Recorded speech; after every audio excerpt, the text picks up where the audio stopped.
Ghostbusters wasn't just a comedy. It was a wild, risky ride that almost didn't happen. Between ghosts, lawsuits, and last-minute chaos, the behind-the-scenes story is just as crazy as what we saw on screen. Let's break down 10 weird facts you never knew about this legendary film. Ghostbusters was almost set in outer space. Dan Aykroyd's original script had ghost hunters traveling through space, chasing spirits across galaxies. Planets were haunted, wormholes were everywhere, and it would have cost hundreds of millions to make. Hollywood said no. So the story was rewritten to take place in New York City, turning an unmakeable space epic into the classic comedy we love today. Slimer is a tribute to John Belushi. Slimer wasn't just a random green ghost. Dan Aykroyd wanted him to reflect the wild, messy energy of his late friend and comedy partner, John Belushi. Belushi died before filming started, so the effects team designed Slimer with his spirit in mind.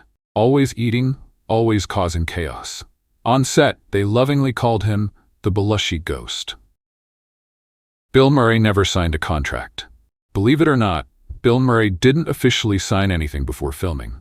He only agreed verbally, saying he'd do Ghostbusters if the studio supported his passion project, The Razor's Edge. Then he vanished.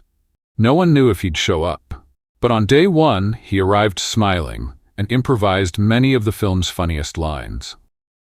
Winston's role was almost much bigger. Originally, Winston Zeddemore was written as a lead character, a military expert with a deep backstory. The part was meant for Eddie Murphy, but after Murphy said no, the role was cut down, and Winston didn't appear until halfway through the movie. Ernie Hudson still nailed the part, but fans agree Winston deserved more screen time. The Stay Puft Marshmallow Man almost ruined the movie. The giant Stay Puft Marshmallow Man seemed like a huge risk. Would audiences laugh at the wrong time? The crew wasn't sure, but during test screenings, people loved it, cheering when he appeared.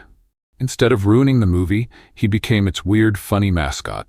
One man in a foam suit ended up saving Ghostbusters from total disaster. The Ghostbusters car kept breaking down. The Ecto-1 looks amazing on screen, but filming with it was a nightmare. It was built from an old 1959 Cadillac ambulance, painted white and loaded with sci-fi gear. Even with two versions built, both cars broke down constantly. Mechanics worked non-stop to keep it running. Still, it became one of the most iconic movie cars ever made. The theme song led to a lawsuit. Ray Parker Jr. wrote the catchy "Who You Gonna Call" theme in just a few days. But its beat sounded a lot like Huey Lewis's song, "I Want a New Drug." Huey's team sued for copying the tune. The case was settled quietly out of court, but the song went on to become one of the most famous in film history. The library ghost nearly got cut.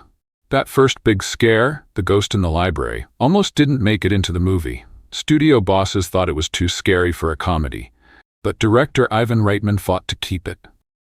He believed the scare was important to set the tone. He was right. Audiences screamed, then laughed. It was the perfect opening moment. The Ghostbusters firehouse is real. The famous firehouse from Ghostbusters isn't a set. It's a real fire station in New York City. Fans still visit today, leaving marshmallows, drawings, and proton-packed toys.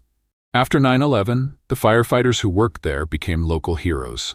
The building has become a real-life landmark, forever tied to the movie and the spirit of New York itself. Critics hated it. Fans made it a hit. When Ghostbusters hit theaters in 1984, critics weren't impressed. Some called it messy or too silly, but audiences loved it.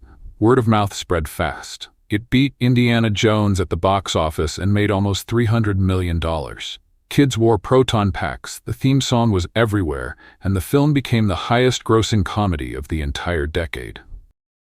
Ghostbusters was a mix of chaos, luck, and genius, and somehow it all came together. From lawsuits to foam monsters, it's a miracle this movie worked at all.